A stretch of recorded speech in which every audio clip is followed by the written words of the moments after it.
মনোবিজ্ঞান অনুসারে কেউ আপনাকে মন থেকে চায় কি না বোঝার কিছু উপায় হল মৌখিক ইঙ্গিত। আপনার সাথে কথা বলতে আগ্রহী। যদি কেউ আপনার সাথে দীর্ঘক্ষণ কথা বলতে আগ্রহী থাকে, আপনার কথা মনোযোগ দিয়ে শোনে এবং আপনার জীবন সম্পর্কে প্রশ্ন করে, এটা একটা ভালো লক্ষণ। প্রশংসা। যদি কেউ আপনার চেহারা, ব্যক্তিত্ব অথবা দক্ষতা প্রশংসা করে, এটা ইঙ্গিত করতে পারে যে তারা আপনার প্রতি আকৃষ্ট। নিজের কথা শেয়ার করা।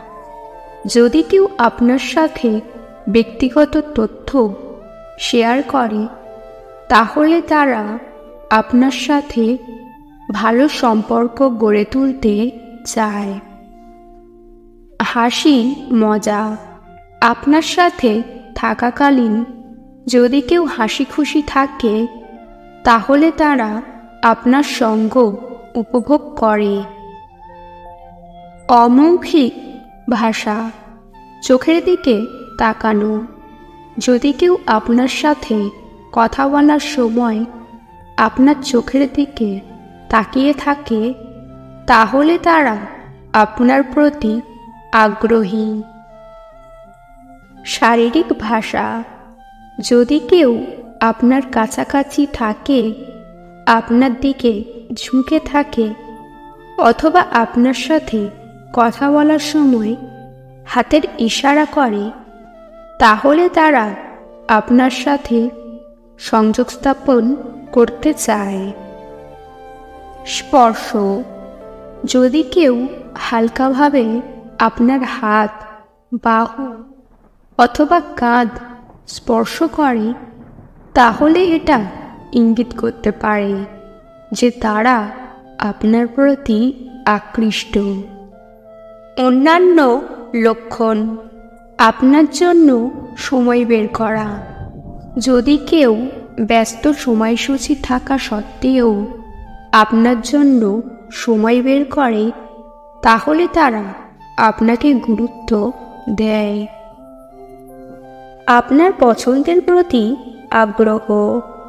যদি কেউ আপনার পছন্দের খাবার, গান অথবা শখের প্রতি আগ্রহ দেখায়, তাহলে তারা আপনার সাথে সংযোগ স্থাপন করতে চায়। উপহার দেওয়া। যদি কেউ আপনাকে উপহার দেয়, তাহলে এটা ইঙ্গিত করতে পারে যে তারা আপনার কথা ভাবছে। মনে রাখবেন, এই লক্ষণগুলো সবসময় সঠিক নাও হতে পারে। একজন ব্যক্তির আচরণ বিভিন্ন কারণে হতে পারে। কারো মনের ভাব বোঝার সবচেয়ে ভালো উপায় হলো তাকে সরাসরি জিজ্ঞাসা করা। আজকের ভিডিও এই পর্যন্ত। ভিডিও ভালো লাগলে অবশ্যই একটি লাইক দেবেন। চ্যানেলে নতুন হলে চ্যানেলটিকে সাবস্ক্রাইব করতে ভুলবেন না। ভিডিওটি সম্পূর্ণ দেখার জন্য ধন্যবাদ।